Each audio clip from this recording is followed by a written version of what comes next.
Welcome to the Deep Dive. Today we're looking at something really fundamental, that split second before we act. It's about a choice that pretty much decides everything, doesn't it? Reactive versus responsive. And we're drawing on some great insights from a comparative analysis we reviewed, part of the RuiEnglish vodcast series on psychological modes in decision-making. That's right. And our mission really is to unpack what's happening right there in that critical moment, that pause or lack of it, understanding that moment and how shifting it changes, well, potentially everything. Okay, so let's start with the default setting for many of us, probably, reactive mode. It's like decision-making on autopilot. Exactly. Think automatic, very emotion-driven. It's fast, and it's usually focused on just getting immediate relief from discomfort, stress, maybe pressure, like snapping at a friend after a really long day. Or rushing to fix a mistake without actually thinking it through. Precisely. It's less about the best outcome, more about just releasing that immediate tension. And the source has brought up a very public, very clear example of this, Will Smith at the Oscars. That was described as just pure reactivity, wasn't it? An immediate grab for, I guess, emotional relief. Absolutely. With seemingly zero thought about the consequences. Just pure reaction in the moment. Okay, so hold that image. Now let's look at the alternative, responsive mode. Right. This is where the power of the pause comes in. It's deliberate, it's intentional, you're guided more by your values, your long-term goals.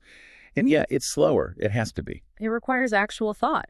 And a key piece here the sources emphasize is emotional regulation, especially when the stakes are high. Oh, completely non-negotiable in high-stakes moments. Emotional regulation is key. Think about Captain Sully Sullenberger, the miracle on the Hudson. That's the classic example of responsive mode under extreme pressure. Right. He didn't just react with panic when the engines failed. No. He paused. He accessed years of training. He responded thoughtfully, deliberately. And that response, that regulation, saved everyone on board. It was the absolute difference maker. Wow. Okay, so seeing those extremes really highlights the difference. But how do we make this practical? How do we shift from just, reacting day to day? Well, the core mindset shift is how you view challenges. Reactive mode basically sees life as a series of threats you just need to survive.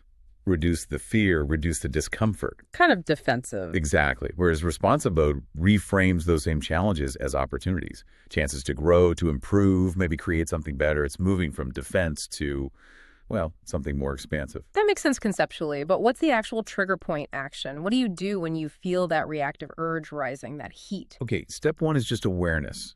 You have to notice the signs. Your pulse quickens, maybe your patience just evaporates, you feel that edge. Okay, I notice it. Then what? Then you deliberately, consciously insert a pause. It sounds simple, but it's powerful. Breathe, count to 3.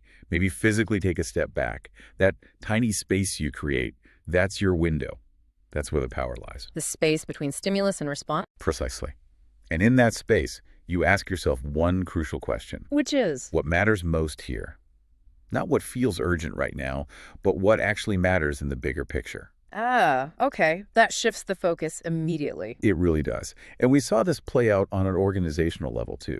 Remember the Starbucks incident back in 2018, the racial bias issue? Yes, I do. They could have reacted defensively. Issued denials, spun the story. Classic reactive stuff. But they didn't? No. They paused.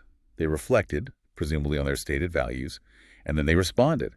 They closed thousands of stores for a whole day for bias training. They took a potential disaster and turned it into, arguably, a moment to rebuild trust. Because they chose a considered response over a knee-jerk reaction. That's a powerful example. And it really brings us to the kind of the ultimate lesson here, doesn't it? That living responsively is about staying true to your values, especially when it's hard. Exactly. And the figure who perhaps embodies this most profoundly is Viktor Frankl. The psychiatrist, Holocaust survivor, man's search for meaning. Yes. His whole teaching, forged in the most horrific circumstances, was essentially about this. He said, you can't always control what happens to you externally, but you always retain the freedom to choose your internal response, how you face it. That space to choose. That space is the ultimate human freedom, according to Frankl. Choosing response over reaction, even in the worst of times, is the ultimate mark of integrity. So the big takeaway, real strength, wise decisions. They come from that intentional response, never from just automatic reaction. So before we wrap up, here's something for you, the listener, to think about. Where in your life right now might you be mistaking a reactive habit for necessary speed? Just getting it done fast. What could change? What might open up if you deliberately added just a 3-second pause when that specific trigger hits? Something to mull over. We'll see you on the next deep dive.